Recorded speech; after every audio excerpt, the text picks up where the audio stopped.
আবার সেখান থেকে ইহসান করে খুব সুন্দরভাবে পৃথিবীতে আবার পাঠিয়ে দিচ্ছেন। সুবহানাল্লাহ। আল্লাহ তাআলা আমাদের রব, তিনি প্রতিপালনকারী। আপনি যেখানে যাবেন সেখানে আমাদের রবের কি আছে? প্রতিপালন আছে। আল্লাহকে চিনতে হলে আগে তার সৃষ্টি জীবকে নিয়ে গবেষণা করতে হবে। একটা ডাব, সেই ডাবের ভিতরে পানি কেমনে গেল?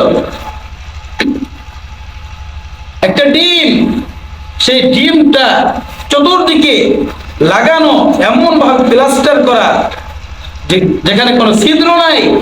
এই ডিমের ভিতরে কুসুমকে কে তৈরি করলো? সুবহানাল্লাহ। আল্লাহ পাক রব্বুল আলামিন এই পৃথিবীকে সৃষ্টি করেছেন। নাস্তিকরা বিশ্বাস করে না, বিশ্বাস করবেও না। ওরা আগা মাথা খুঁজে পায় না। ওই বাউল ও নাস্তিক, ও কি আবুল সরকার নাস্তিক, ও আল্লাহকে বিশ্বাস করে না। বিশ্বাস করে না বিধায় ও আল্লাহর শানে উল্টা পাল্টা কথা বলে। সূরা নাসের ব্যাখ্যা করছে। নাউজুবিল্লাহ, এটা বলাও উচিত নয়, পাপ। নাস অর্থ মানুষ, আর সে উল্টা পাল্টা ব্যাখ্যা করছে। এখন যতই মাপ চায় জাতি একে মাফ করবে না। জাতি একে ফাঁসির কাস্টে ঝুলানোর জন্য আন্দোলন মিছিল করবে ইনশাআল্লাহ। যে আল্লাহর শানে কটূক্তি করে, এই গোস্তাখি, এই নাস্তিককে আল্লাহর জমিনে থাকতে দেওয়া হবে না। মুসলমান এখন জেগেছে, তাই না? মুসলমান এখন বুঝতে শুরু করছে যে আল্লাহ কে, আল্লাহ তাআলা কে, আমাদেরকে চিনতে হবে। আল্লাহ তাআলা বিভিন্ন সময় বিভিন্ন কথা বলছেন, যে কথাগুলো মানুষের মাথায় ধরে না।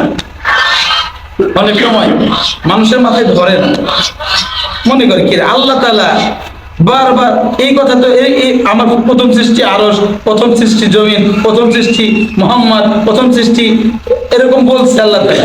তো তাদের মাথায় ধরে না।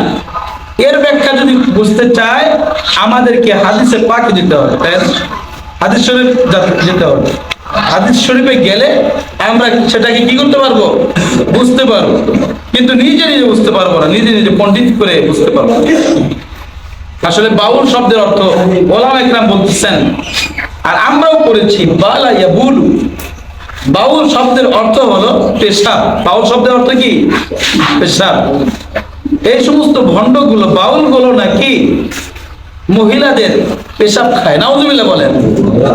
এরা এক ধরনের মেডিসিনের সাথে বা ময়দা আটার সাথে মহিলাদের পেশাবকে মিলিয়ে রুটি বানিয়ে খায়। নাউজুবিল্লাহ।